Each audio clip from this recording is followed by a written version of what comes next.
Hey insurance, this is Tony Cañas, and I have recorded a few different videos about remote work, some from before COVID, some from after. Today, I want to walk you through a Twitter thread that, unless you're a true nerd, you probably didn't see. Thank you to the Insurance Nerd Slack community for pointing this thread out to me because it is truly fantastic. Chris Hurd is CEO of First Base, a company dedicated to help other companies make the move to fully remote. Needless to say, he's a little bit biased on the topic, but he does spend his entire day, every day, thinking and talking about this topic. He had this just incredible Twitter thread. He has spoken to 2,000 plus companies over the last 12 months about their plans for remote work going forward. And here are a few things he has learned. So I'll kind of go through it little by little. It's significant. It's pretty large, and I'll give you my thoughts on what I'm seeing within insurance, what I expect with it, how this will be reflected within insurance. As to my best guess, based on the conversations I've had up until February, middle of February of 2021. Headquarters are finished. Companies will cut their commercial office space by 50 to 70%. This will allow every worker to work from home 2 to 4 days a week, coming to the office 1 to 2 days a week. I largely agree with this within insurance. While I can't imagine an insurance carrier fully on closing their headquarters, I can definitely see how those headquarters will sit very empty compared to what they looked like before. And there are already rumblings of this. There are already a very large global broker who had just built a brand new headquarters just before COVID hit. Internally rumor is they've internally announced that they're going to minimize, they're going to downsize their office space by all over the world by at least 50%. Yeah, I think this is quite simply the new reality.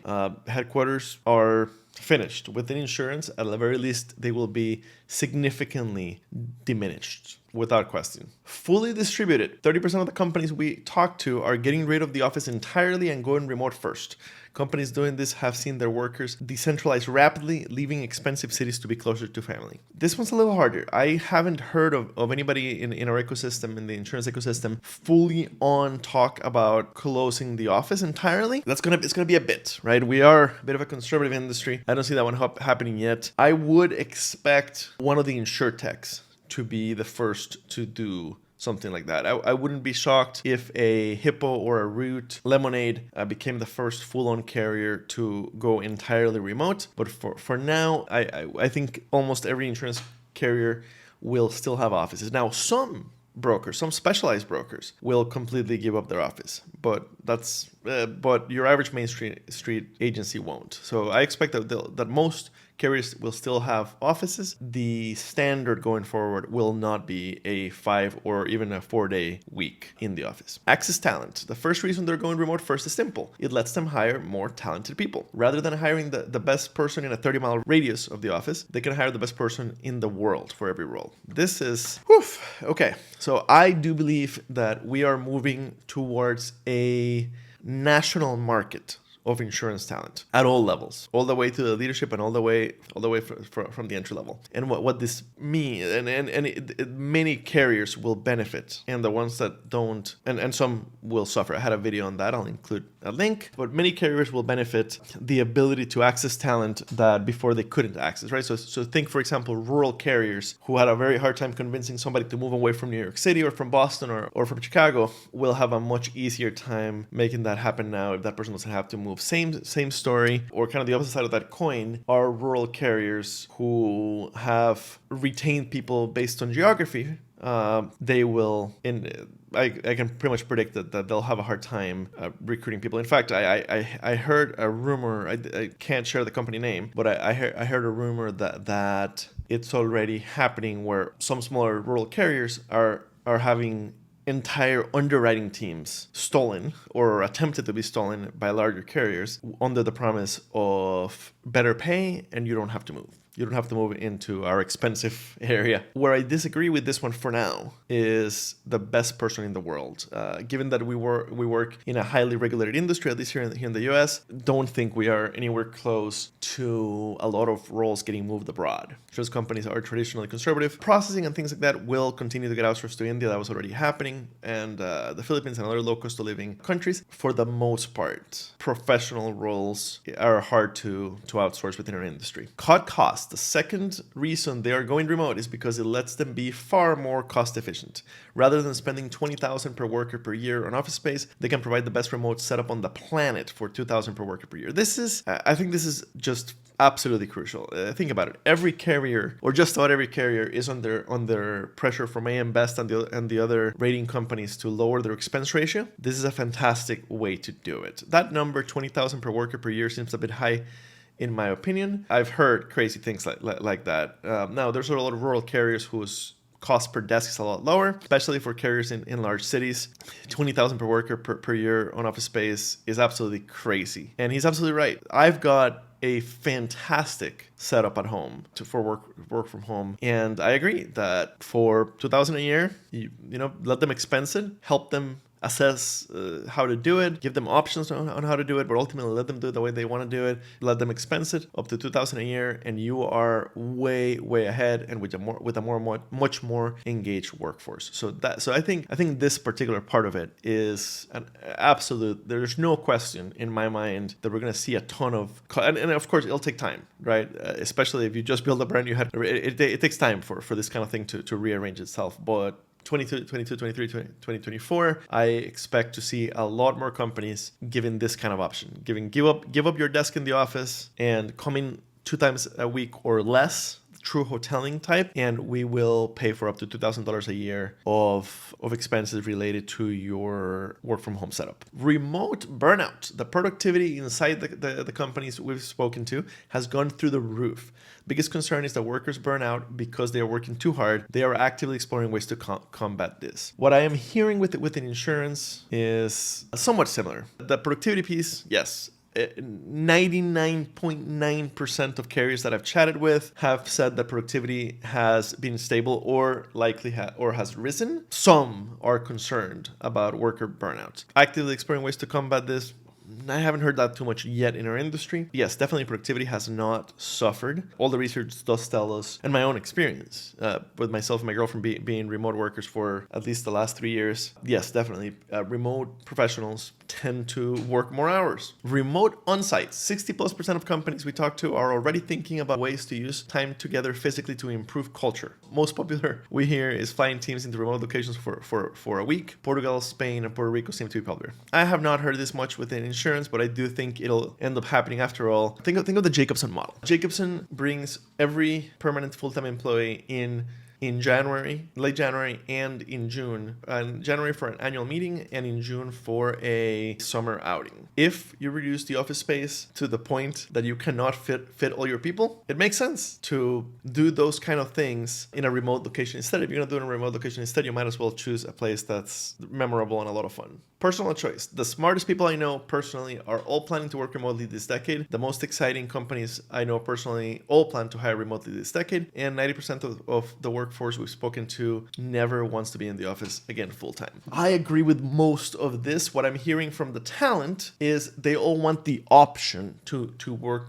from home if they choose to, or to work remotely if they choose to. Some people, especially those with young children and with homes not designed for good remote work spaces, do want to have the ability to come into the office if they want to. But it does seem that absolutely everybody that I've talked to, when it comes to the career side, when it comes to chat with Tony side, everybody seems to be on the same page. They don't want to be forced to come back into the office 100% of the time. So I agree with this completely within insurance. Asynchronous work is the thing that organizations are struggling with the most. The majority of companies have replicated the office remotely, and it is causing strains that are beginning to show. Yes, I agree with that, and I have not talked. So there is a course that I took on Coursera about remote leadership, and a lot of it was about asynchronous work. The industry our insurance ecosystem is not yet there. I don't know anybody that is at asynchronous work. Basically, asynchronous work and I might be mispronouncing that, sorry, but asynchronous work basically means people work whatever hours they want and the work just gets done.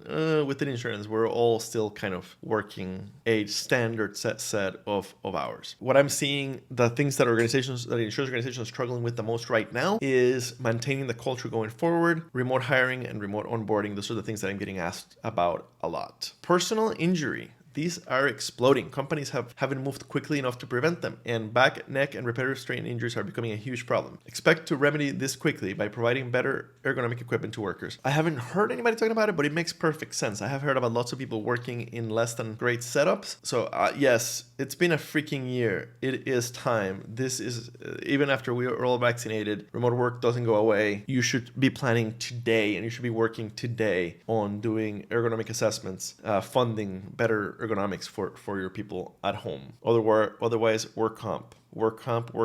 Universal problems. Doesn't matter the size of the organization. Every company is dealing with the same thing. We spoke to early stage companies, publicly listed tech companies, through to legacy incumbents with hundreds of thousands of employees. All will be remote. Ladies and gentlemen, insurance will not be an exception to this. Even very traditional old insurance companies, because they will lose talent if they are. And more than half of insurance companies have already said in surveys that they will allow more remote work going forward. Pollution reduction.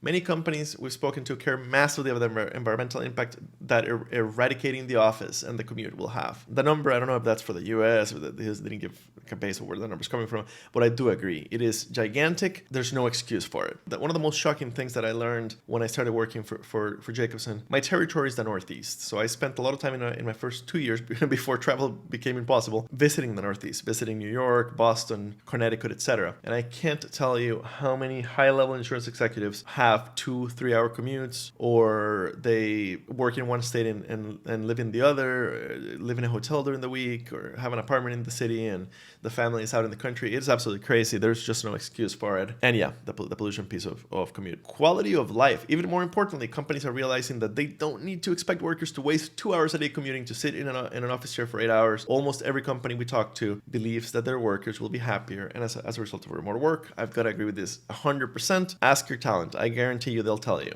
that they're happier because of remote work. The majority of them. Some of them want the ability to go into the office when they want to, especially if they have kids at home. But other than that, forget about it. The remote dilemma. A few companies we've spoken to have decided to be more remote than they initially intended because their competitors already did it. There is a fear inside companies that if they don't go remote, they will lose their best people to their competitors. This is exactly what's gonna lead insurance to adopt this quickly. This is exactly how it's going to happen. Like I said, more than half of insurance companies already said that they will have more remote people going forward, and significantly more than that have said that they will have more work from home days, even for the in-office people. It's quite simple. In a national market for insurance talent and in the talent war that we have been in, insurance unemployment has come back down to 2.2% compared to 6.3% in the overall economy. There is no question in my mind. This is the key reason that insurance companies will make the move to remote or nearly fully remote. Remote fear. Most companies aren't scared about the quality of work that will be produced. They're scared about intangible things they can't measure, like quality of communication, collaboration in person, and water cooler chat. Many have realized these are excuses. Yep, that very much mirrors what I'm seeing in insurance. Companies have realized the quality of work doesn't suffer. Neither does the quantity of work. So the overall productivity of their people doesn't suffer. They are scared about other things like maintaining the culture, like remote hiring, like remote onboarding. And most importantly, their employees have realized, the talent has realized that they can be fully productive from home and that they love it. Output over time. The measure of performance in the office is how much time you spend sat in your seat. The measure of performance while working remotely has to become output. Tools that enable this to be tracked more accurately are something we are asked for a lot. I've talked about this on my presentation about millennials for a long time, back to at least 2014. I call it butt-in-seat time. Butt-in-seat time has always been a horrible way to measure people. It used to be a decent way to measure people back in like the 80s and 90s or before, where if you were in the office, chances are you're being productive. Today, it is a horrible way to measure people. It becomes totally meaningless when most of your people are out. So you need a better way to measure output, a smarter way to measure output. Check out Active Ops. I had him on the podcast recently. I'm sure there's a bunch of other options also. Written over spoken. Documentation is the unspoken superpower of remote teams. The most successful remote team members remotely will be great writers. Companies are searching for ways to do this more effectively. Tools that enable others to write better will explode. I would have to agree with this. The course that I took on Coursera about remote leadership, a lot of it, for the asynchronous stuff, a lot of it is about proper documentation. So documentation has to go from being a CYA to being a way to cover your butt in case trouble happens later, to any of your team members or anybody in any other department who depends on your work, being able to fully understand your thinking and what you did and why without having to contact you, since you might be working radically different hours. Written documentation becomes absolutely crucial. By the way, that's going to be hard, especially with millennials and Gen Zers. We are not the best writers in the world. Flattened organizations. Middle management is in trouble. An unnecessary bottleneck which serves no tangible purpose inside asynchronous organizations. Companies need coaching and facilitators to maximize organizational effectiveness. I would agree with this. And one of the things that I like about insurance are the many layers, because that means a lot of opportunity for career growth. I think that the smartest insurance companies will start flattening in order not only to lower expense ratio, but also because it makes sense. Middle managers whose main job was making sure people were in the office on time and making sure that people were in their seat, not abusing, making sure that stuff was getting done on a day-to-day basis, making sure that butt on seat time was adequate, just won't be needed anymore, especially with good technology to measure productivity. Company resorts. Several companies are thinking about creating resort-like compounds where work happens in person. Expect these to be built in incredible locations and focus on providing the best on-site possible. I haven't seen this in insurance. It'll be interesting. I don't know. This one probably won't touch our industry for a long time. So let's move. So I won't spend any time on that one. Remote laws. Many companies are beginning to operate under the assumption that the choice to work remotely will become a legal right. This will give workers the option to choose where to work, and many companies are acting before they are forced. Very interesting. I had not heard this. It might be a long time in the US before this happens. Be super interesting. I definitely support it. I would absolutely support for every white collar worker to have the right to work remotely. If you can't trust them to work remote, don't hire them. Meeting death. The benefits of in-person are eroded by the benefits of not traveling. Conference and quarterly networking events will be where people cultivate and maintain in-person relationships. As a salesperson, as an extrovert, as a conference fly, as a happy hour fly, I love a lot of the social things when it comes to meeting in person. That's the part of my life, of my career that I miss the most, is conferences and client visits. And I think that he is right. Spending an entire day, back when I lived in Columbus, Ohio, 3 or 4 hours out of my day, now that I live in Atlanta and can fly direct anywhere, for 5 meetings in Hartford, Connecticut or New York City or wherever, spend another 4 or 5 hours flying back, then I'm tired the whole next day. The time wasted and the cost might not make up. The time wasted and the cost might simply not be justifiable when Zoom meetings can get 80% of the way to an in-person meeting. So I don't think in-person meetings will completely die off. Neither will in-person conferences, but I do think that there'll be many less. And they'll be a lot harder to arrange. For example, like in my world, I need to have 5 confirmed meetings to be able to book a one-day trip. That was hard before COVID. It'll be super hard in a world where a lot of my clients are not on the office on the same day. So if I'm going to visit, I don't know, the Hartford, they happen to be my last in-person company visit before COVID. Let's say I'm going to visit the Hartford. Last time I was able to schedule 5 visits in one day for a one-day visit, and then I went to a conference afterwards. Going forward, those 5 people that I met are probably not in the office at the same time, so it becomes impossible to book them to make a one-day trip. I have to go like 3 days for 5 meetings because one of them is in on Tuesday, the other one is in on Wednesday, the other one is in on Thursday, and it just becomes cost prohibitive, and the time wasted. So I agree with that. I think that business travel will never quite recover, or it'll be a long time before it fully recovers, and it'll look very different. It kind of breaks my heart. I might not make Delta 1 million miles by 42 like I was planning. In fact, I probably won't, because I missed an entire year of traveling in 2020 and probably at least half in 2021. I do think that conferences and internal quarterly networking events will become ever more important. So for example, Jacobson, right? We All the remote people used to come in at least quarterly, but on different dates. I used to come in monthly. We would all come in twice a year for big events. I can definitely see those big events becoming quarterly instead of twice a year. Internal community, team cohesion, company culture isn't impossible remotely, but it's very different. In the same way, companies are fully realizing the power of community externally. Internal community may become even more important to a company's success. Yes, I agree with this 100%. Jacobson, for example, has done a fantastic job of creating community in a remote environment. You have to find ways to do that. Rural living. World-class people will move to smaller cities that have a lower cost of living and higher quality of life. These regions must innovate quickly to attract that wealth. Better schools, faster internet connections are a must. Completely. I have already seen many people decamp temporarily back to their home areas. Let's be honest, they're never going to come back unless they really miss the city. If they can make their usual salary and live much lower cost of living and take care of their aging parents, many people will take advantage of that. Hobby renaissance. Remote people will lead to a rise in people participating in hobbies and activities which link them to people in their local community. This will lead to deeper, more meaningful relationships which overcome societal issues of loneliness and isolation. I hope so. I mean, it makes sense. Think about it. If you're living, if you're from Des Moines, Iowa, but you moved to Chicago or San Francisco, all of a sudden you can live in Des Moines again, be close to family, and you're not commuting, right? You're not wasting 2 hours of your day or 3 hours of your day commuting.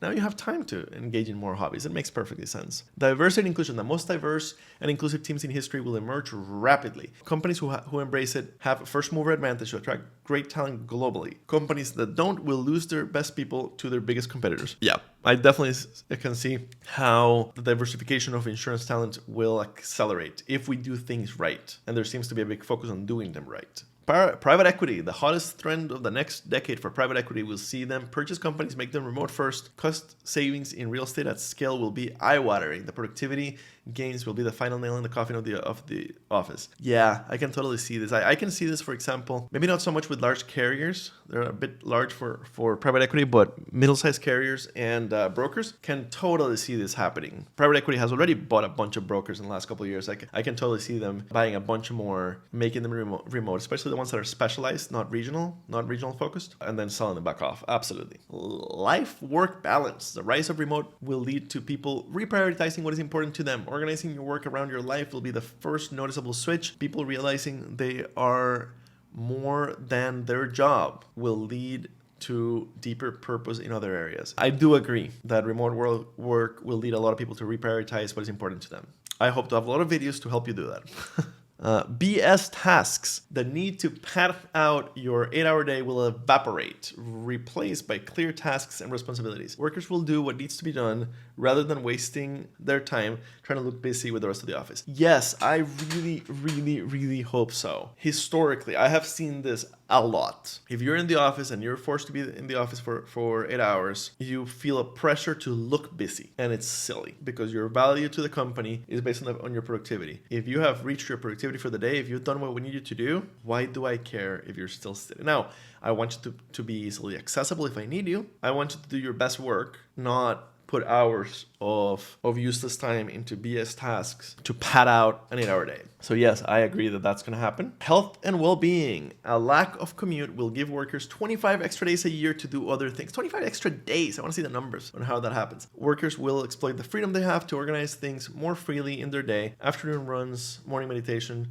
2 things a lot of people I know now do. I do think that lack of commute gives you the power to do this. Personal RPA, robotic process automation will transform work for individuals. No code tools that enable workers to build bots that automate menial parts of their roles will be huge. This is super interesting, and we're so far away from this thus far. I'm a big believer, and this is not the way the world works today, but I'm a big believer, if you automate your job away, you should benefit on that. A smart company would give you a bonus and a new role and encourage you to automate it away also. But yes, you should benefit from that. Although I'm guessing that in today's environment, if you automated your job away and the company found out, what would happen is you'd be downsized with no benefit from it. So this is I want to read more about this, about no-code tools that enable workers to build bots to automate menial parts of their job. Remote living, work from anywhere RVs will become huge business. Associated business parks and services will spring up. This will happen even more rapidly as self-driving tech emerges. Expect a Tesla product in this space. How about an Apple product? Interesting. I don't know that I would do it. My girlfriend would love to do it. I don't know if I would do it. It's a cool idea. Remote visas. Small nations coming together in order to attract remote workers at different stages of the year. Huge opportunity to synchronize education to enable families to be more fluid in their locations. Haven't seen any insurance organization allowing people to do this. Would love to see it. Would be super smart to see it. I would be one of the people taking advantage of it. For sure. For sure. And that is it. Thank you very much. Thank you so much for tuning in. This really interesting stuff. Would love to hear your comments below. Tell me where you think that this will happen in insurance and where you think that I'm absolutely crazy. Look forward to hear your thoughts.